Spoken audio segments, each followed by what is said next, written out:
দই চিরামুড়ি বিক্রি করে রীতিমতো তাক লাগিয়ে দিয়েছেন পঞ্চগড়ের বোদা উপজেলার ভীমপুকুর বাজারের আনারুল ইসলাম। সুস্বাদু এই খাবারের স্বাদ নিতে প্রতিদিনই ভিড় জমে তার ছোট দোকানটিতে। নিশ্চিন্তে খান স্বাস্থ্যকর অল টাইম পান, অল টাইম হেলদি লাইফ। দই চিরা খেতে অনেক সময় দিতে হয় অগ্রিম সিরিয়াল। দোকানে আসা খাদ্যপ্রেমীরা জানান, দই চিরা বাঙালির ঐতিহ্যের সঙ্গে যেমন সম্পর্কযুক্ত তেমনি নিরাপদও। বহুদিন থেকে শুনতেছি ভীমপুকুরে একটা দোকান হয়েছে দই চিরা মুড়ির। অনেকদিন পর আজকে আসলাম আমি খেতে, তবে ভালোই লাগতেছে।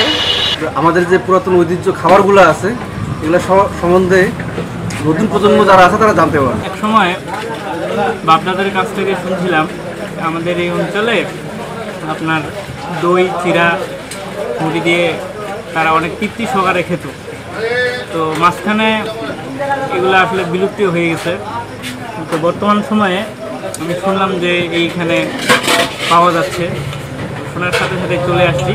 এখানে আসছিলাম একটু কাজের জন্য, এখানে শুনলাম যে দই চূড়া বিক্রি হয়, এই জন্য আমি দই চূড়া খাইলাম, খুব ভালো। আনারুল ও তার স্ত্রী জানান, বাজার থেকে দুধ কিনে এনে দই তৈরি করে তাদের দোকানে বিক্রি করেন। এতে বাড়তি জনবল না নেয়ায় লাভ ভালো হচ্ছে। মানুষ তাদের তৈরি দই চিরা মুড়ি মুরগি পছন্দ করায় তারাও বেশ আনন্দ পাচ্ছেন। তাদের ছোট দোকানে দই আর চিরা মুড়ি খইয়ের চাহিদা বাড়ার সঙ্গে সঙ্গে পরিবারেও এসেছে সচ্ছলতা। আমি দোকান করতেছি এখানে 90 সাল থেকে। নতুন আধুনিক প্রযুক্তি বিভিন্ন খাওয়ার আইটেম আসাতে এই দই চিরাটা অচল হয়ে গেল। আবার এখন আমি নতুন করে শুরু করলাম এই গত 1 বছর থেকে। এখন দেখতেছি ব্যাপকভাবে ছড়িয়ে গেছে, ব্যাপকভাবে লোক আসতেছে। আমার স্বামী আমাকে দুধ আনে দেয়, আমি এখানে দুধ গরম করে দই বসাই, আমরা এই ব্যবসা দিয়ে আমরা সুন্দর চলতেছি। দই চিরা মুড়ি মুরগি ও কলা দিয়ে 1 প্লেট খাবার বিক্রি করেন মাত্র 50 টাকায়। সকাল 8টা থেকে রাত 10টা পর্যন্ত চলে বিকিকিনি।